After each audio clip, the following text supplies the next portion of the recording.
வாசிக்கிறோம். உமது வசனத்தின்படி உமது அடியனை நன்றாய் நடத்தினீர். இந்த ஆசீர்வாதங்களை ஆண்டவர் நமக்காக வச்சிருக்கிறார். இங்க இருக்கிற நம்ம ஒவ்வொருத்தருக்கும் ஆண்டவர் வச்சிருக்கிறார். எத்தனையோ பேருக்கு கிடைக்காது, எத்தனையோ பேர் கிடைக்காம இருக்கிறாங்க, எத்தனையோ பேர் எத்தனையோ நிலைகளை வாழ்றாங்க.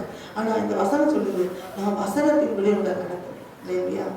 உத்தம நிதானிப்பையும் அறிவையும் எனக்கு போதித்தல், அப்பொழுது உங்களுடைய கற்பனைகளின் பேரில் விசுவாசமாயிருப்பேன்.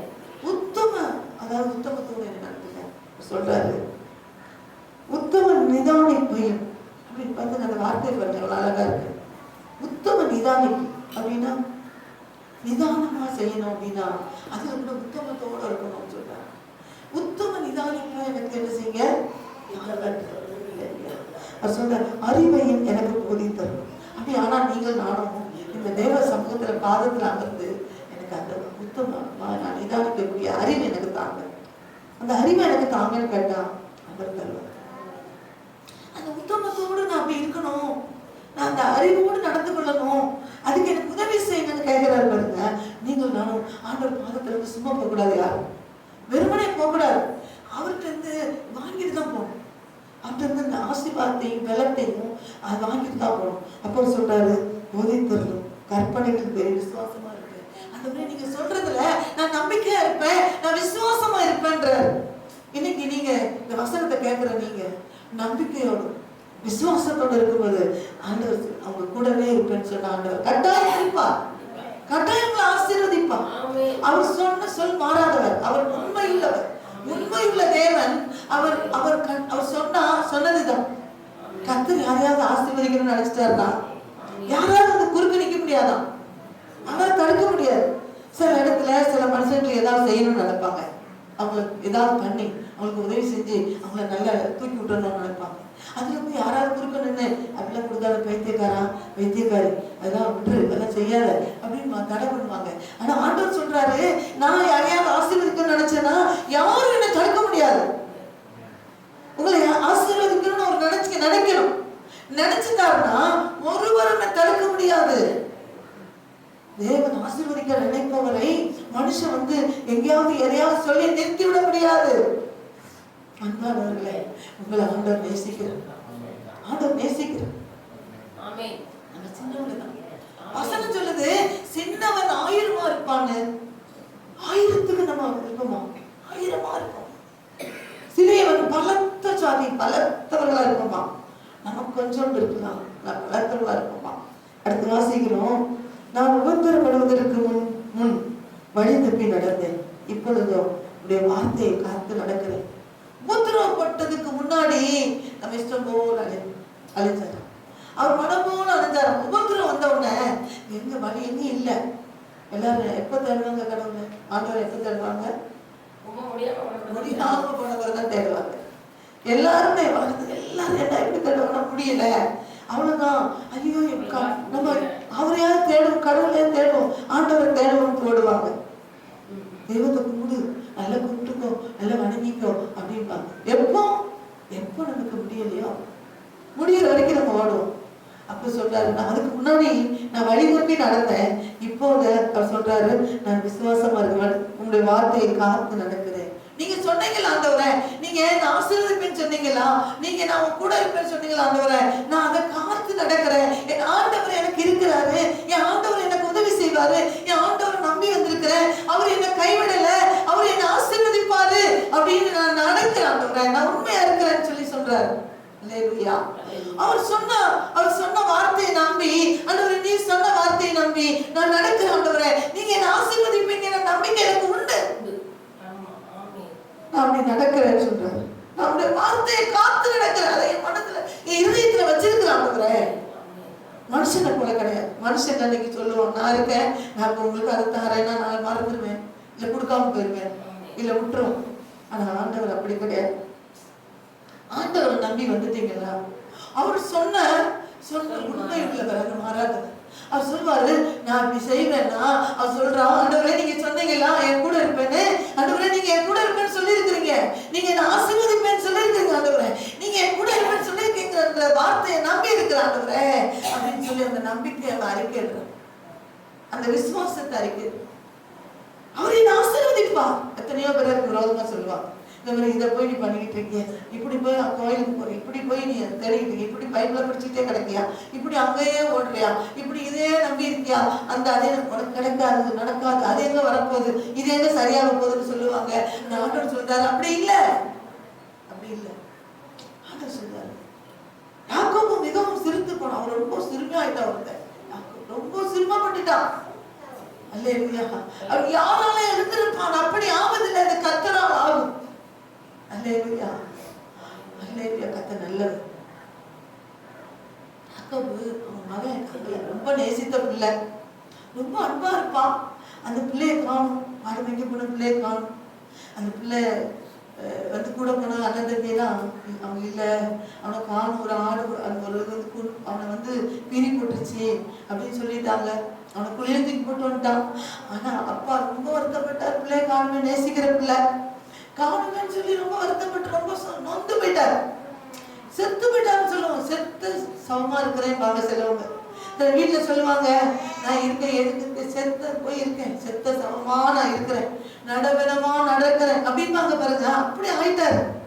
ஆனா அவருக்கு அந்த தம்பிகள்லாம் வந்து அங்க இருந்து ஒரு செய்தி வருது, அவன் மகன் அங்க இருக்கான் அப்படின்னு ஒண்ணு, அவர் உயிர் வந்துருச்சான். ஆவி உயிர்த்தது அப்படின்னு போட்டிருக்கு. அந்த மனுஷனுடைய ஆவி உயிர்த்ததான். நம்ம உடம்புல இருக்கிறது அத்தனையும் செத்து போய் சோர்ந்து போய் இருக்கிறது உயிரடைதான். அல்லேலூயா சொல்லுவோம், அல்லேலூயா சொல்லுவோம். சொல்றாரு, வானத்தையும் பூமியை உண்டாக்கின கர்த்தரிடத்திலிருந்து எனக்கு ஒத்தாசை வரும். எங்கிருந்து வரும்? வானத்தையும் பூமியை உண்டாக்கின கர்த்தரிடத்திலிருந்து எனக்கு ஒத்தாசை வரும். நம்ம அப்படி அறிக்கையிடும் பொழுது அங்கிருந்து வரும் பதில், அங்கிருந்து வரும். ஆண்டவர் அங்கிருந்து நமக்கு அனுப்புவார். அல்லேலூயா. என் ஆண்டவர் எனக்கு தருவார். அவர் என்னை வரும்போது கைவிட மாட்டார், என்னை ஆசீர்வதிப்பார். எனக்காக யுத்தம் பண்ணுகிறவர், எனக்காக வழக்காடுகிறவர், அவர் என்னை ஆசீர்வதிப்பார், அவர் என்னை கைவிடுவதே இல்லை அப்படின்ற அறிக்கை நாம் செய்யும் போது, அந்த நம்பிக்கையோடு நாம் நடப்போமானால் கர்த்தர் நிச்சயமாக ஆசீர்வதிப்பார். கட்டாயம் ஆசீர்வதிப்பார். கர்த்தருக்கு மகிமை உண்டாகட்டும். இயேசு நல்லவர். அல்லேலூயா. அடுத்து வாசிக்கிறோம், கர்த்தர் உன்னை காக்கிறவர். கர்த்தருக்கு ஸ்தோத்திரம் உண்டாகட்டும். இயேசு நல்லவர்.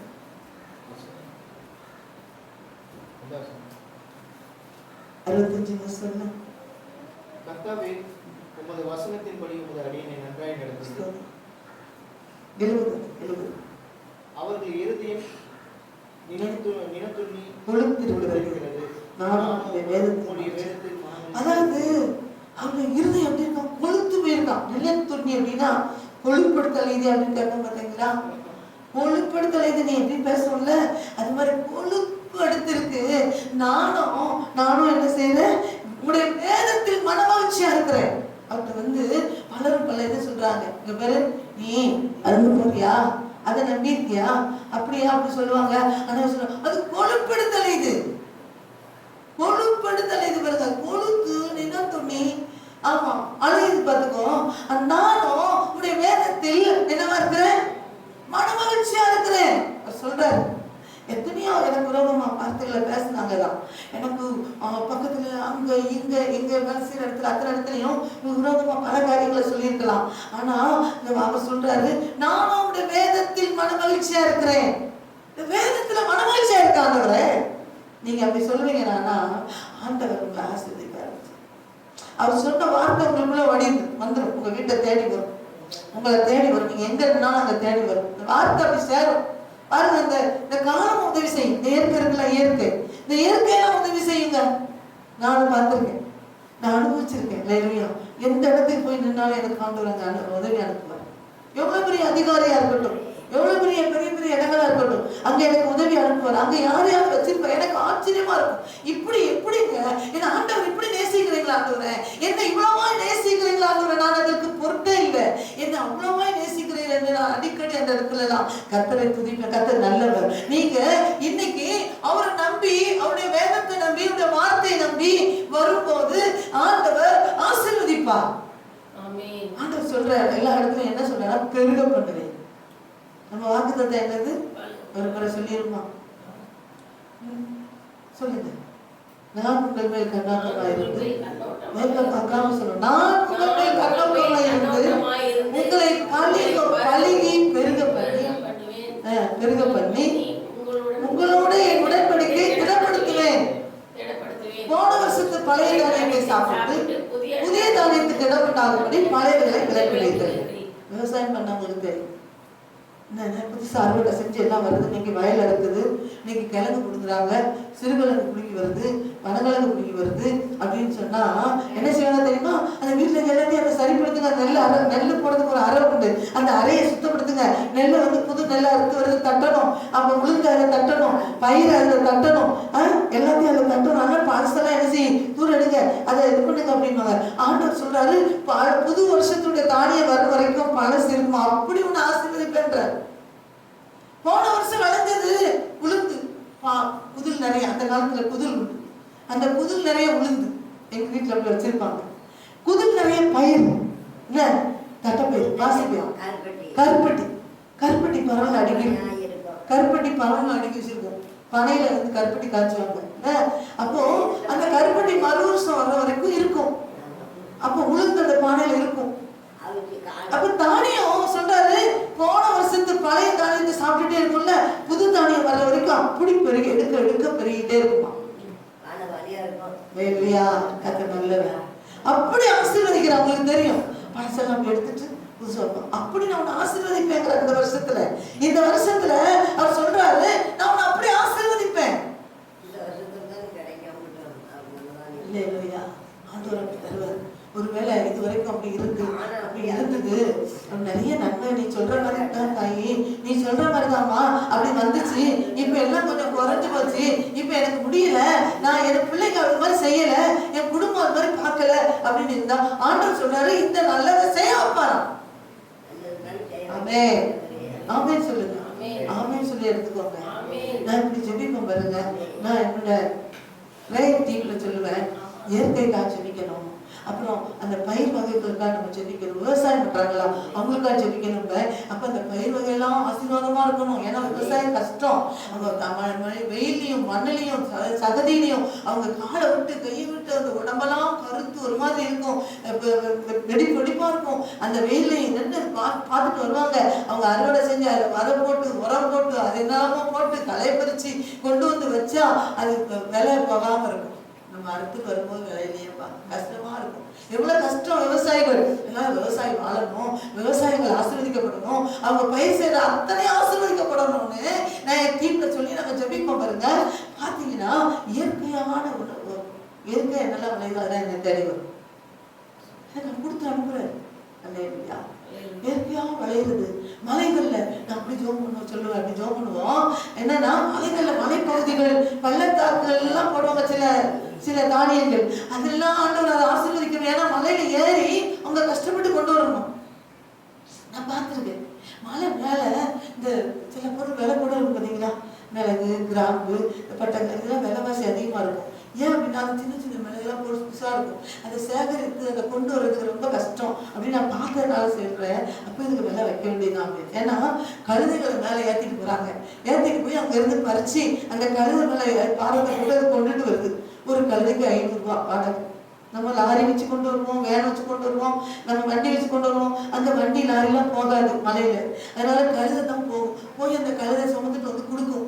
அப்போ அதை திரும்ப அங்க அத்தனையும் சேகரிக்க கஷ்டம். அதனால அப்படிப்பட்டவங்க எல்லாம் ஆசீர்வதிக்கப்படணும். அவங்க செய்யற அந்த அவங்க செய்யறாங்கல்ல தானியம், அதெல்லாம் ஆசீர்வதிக்கப்படணும். நான் ஜெபிப்பேன். ஜெபிக்க என்னன்னா அதெல்லாம் எனக்கு வரும். எப்படி வரும்னு எனக்கு தெரியும், எனக்கு அனுப்பி விடுவேன். அங்க கொடுக்குறேன், நீங்களும் அப்படி ஜெபிங்க. அது என்ன நினைக்குமோ என்னமோ, நம்ம அப்படி ஜெபிக்கும் போது நம்ம எந்த காரியத்துக்காக ஜெபிக்கிறோமோ அந்த பொருள் நம்ம கிட்ட வரணும்னு நினைக்கும். அல்லேலூயா. அது வரட்டும்னு ஜெபிக்கல, அது ஆசீர்வதிக்கப்படும் தான் ஜெபிச்சேன். உண்மையில இந்த பலிபீடத்துல இருந்து சொல்றேன், அதெல்லாம் வரும்னு நான் நினைக்கல. அதெல்லாம் ஆசீர்வதிக்கப்படணும். எங்க விவசாயிகள் வாழணும் ஆண்டவரே, எங்க விவசாயி வாழணும், எங்க விவசாயிகள் ஆசீர்வதிக்கப்படணும். எங்கெல்லாம் விவசாயம் பண்றாங்களோ, எங்கெல்லாம் விவசாயிகள் இருக்காங்களோ அவங்கெல்லாம் ஆசீர்வதிக்கப்படணும், அவங்க வாழணும். எல்லா விவசாயம் சொல்றது நீங்க என்னன்னா, ஒண்ணுமே இல்லை, விவசாயத்துல ஒண்ணுமே இல்லை, அது ஒண்ணுமே கிடைக்க மாட்டேங்குது, நாங்க போட்டது கூட கிடைக்க மாட்டேங்குது, நாங்க அதை போட்டு பேசாம எங்கேயாவது பேர்லாம் பாக்குறோம், நாங்க வித்துட்டு அப்படிதான் சொல்றாங்க. ஏன்னா ஆசீர்வாதம் இல்லை. ஆண்டவர் இன்னைக்கு சொல்றாரு, நான் அப்படி ஒண்ணு ஆசீர்வதிப்பேன். உன் தானியம் எப்படி இருக்கும்னா, போன வருஷத்து பழைய தானியத்தை நீ சாப்பிட்டு இருந்தல, புதிய தானியத்துக்கு இடம் உண்டாக முடியாது, நான் பெருக பண்ணுவேன், பெருக பண்ணுவேன். அப்படின்னா நீங்க எங்கெங்கெல்லாம் போறீங்களோ, எங்கெங்கெல்லாம் இருக்கிறீங்க, எங்கெல்லாம் வேலை செய்வீங்க, அந்த இடம்லாம் பெருகும், அங்கெல்லாம் பெருகும். அல்லேலூயா. நம்பிக்கை இல்லையோ? ஆமென் ஆமென் சொல்லி எடுத்துக்கோங்க. ஆமென். அப்படின்னா அது வந்து நம்மளை சேர்ந்துடும். ஆமென் சேர்ந்துடும். நான் அந்த கிராமங்களுக்கு போவேன், துண்டு பண்ணி கொடுப்பேன். ஆண்டவர் ஆசீர்வதிப்பாருங்க, ஆசீர்வதிக்கட்டும், ஆமா ஆசீர்வதிக்கட்டும், ஆண்டவர் ஆசீர்வதிக்கட்டும், இந்த தரட்டும் அப்படிம்பாங்க. அது என்ன பொருள் தெரியுமா? அது அப்படியே அந்த ஆசீர்வதிக்கட்டும்னு சொன்ன உடனே நான் சொன்ன வார்த்தை அவங்களுக்கு போயிடும். ஆமா, நம்ம ஏதோ தானம் இருந்தா அந்த வார்த்தை யார் சொல்லுவாலும் அவங்கள நோக்கி கடந்துக்கும். நம்ம அதை எடுத்துக்கொள்ளாம விட்டுட்டோம் வைங்க, அது அடுத்த கைக்கு போகும். அதை எடுக்கும் போது நமக்கு வந்து சேரும். இல்லையா? கர்த்தர் நல்லவர். நான் அடுத்த வசனத்துக்கு நேரம் கடந்து முன்னு கொஞ்ச நேரம் அந்த வசனங்களை தியானிப்போம். ஆண்டவர் நல்லவர், இயேசு நல்லவர். ஸ்தோத்திரம் ஸ்தோத்திரம் ஸ்தோத்திரம். எரேமியாவின் புஸ்தகம் 31வது அதிகாரம். எரேமியா 31வது அதிகாரம் 1வது வசனத்தை வாசிப்போம். எரேமியா 31:1. அக்காலத்திலே நான் இஸ்ரவேலின் வம்சங்களுக்கெல்லாம் தேவனாயிருப்பேன், அவர்கள் என் ஜனமாயிருப்பார்கள் என்று கர்த்தர் சொல்லுகிறார். நமக்கு இந்த மாசம் வாக்கு தந்தோம். எனது நீங்கள் என் ஜனமாயிருப்பீர்கள், நான் உங்கள் தேவனாயிருப்பேன். வாக்கு தந்தோம். இந்த பிப்ரவரி மாசம் 1ஆம் தேதி ஆண்டவர் சொன்னாரு, நீங்கள் என் ஜனமாயிருப்பீர்கள், நான் உங்கள் தேவனாயிருப்பேன் அப்படின்னு சொன்னார். இப்ப இங்க வாசிக்கிறோம், அக்காலத்திலே நான் இஸ்ரவேலின் வம்சங்களுக்கெல்லாம் தேவனாயிருப்பேன், அவர்கள் என் ஜனமாயிருப்பார்கள் என்று கர்த்தர் சொல்லுகிறார். அல்லேலூயா. அப்போ கர்த்தருடைய பிள்ளைகளுக்கு அவர் சொல்றாரு, இஸ்ரவேல் ஜனங்களுக்கு. இஸ்ரவேல் யார் அப்படின்னா ஆண்டவரை நேசிக்கிறவங்க, ஆண்டவரை ஏற்றுக்கொண்டவங்க, அவரை நம்புறவங்க, அவரை நம்புறவங்க. அவர் சொல்றாரு, நான் உனக்கு தகப்பனா இருப்பேன், நான் உன்னை நேசிக்கிறேன்.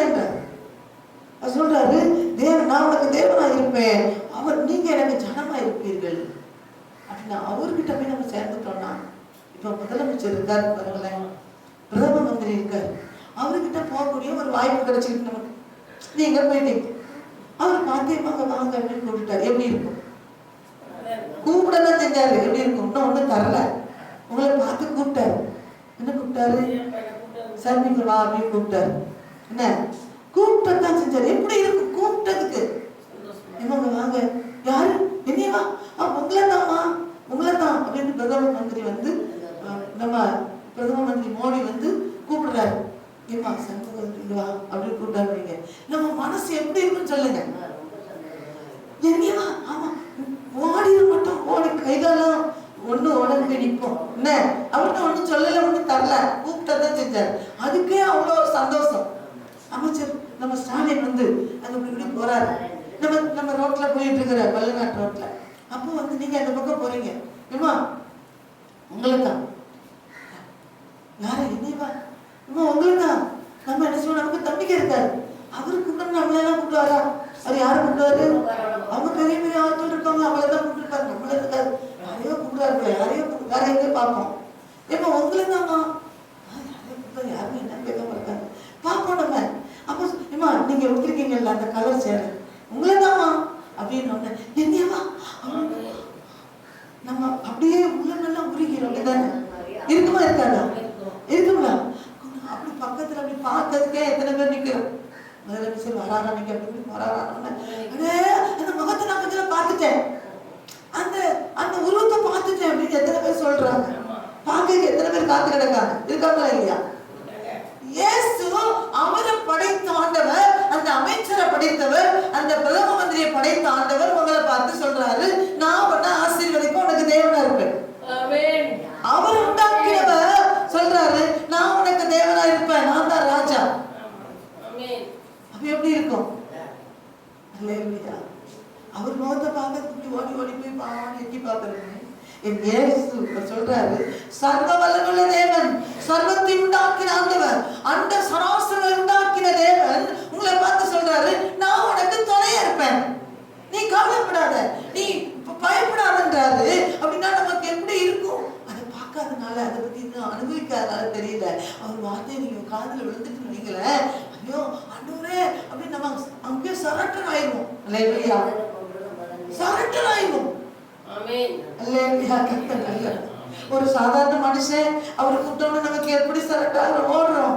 அதுக்கும் மேல அவரை உண்டாக்கினவர், அந்த பெரிய பெரிய ராஜாக்களை உண்டாக்கின ஆண்டவர், அவரெல்லாம் படைத்த தேவன் நேரடி அவங்களை பார்த்து சொல்றாரு, நான் கூட இருப்பேன். ஆமென். அல்லேலூயா. நான் உனக்கு தகப்பனா இருப்பேன், நான் உனக்கு தகப்பனா இருப்பேன், நீ எனக்கு பிள்ளையா இருப்ப அப்படின்னு அவர் நம்மளை தத்தெடுக்கிறார். அல்லேலூயா. உங்களை அவர் எப்படி தத்தெடுக்கிறார். நீ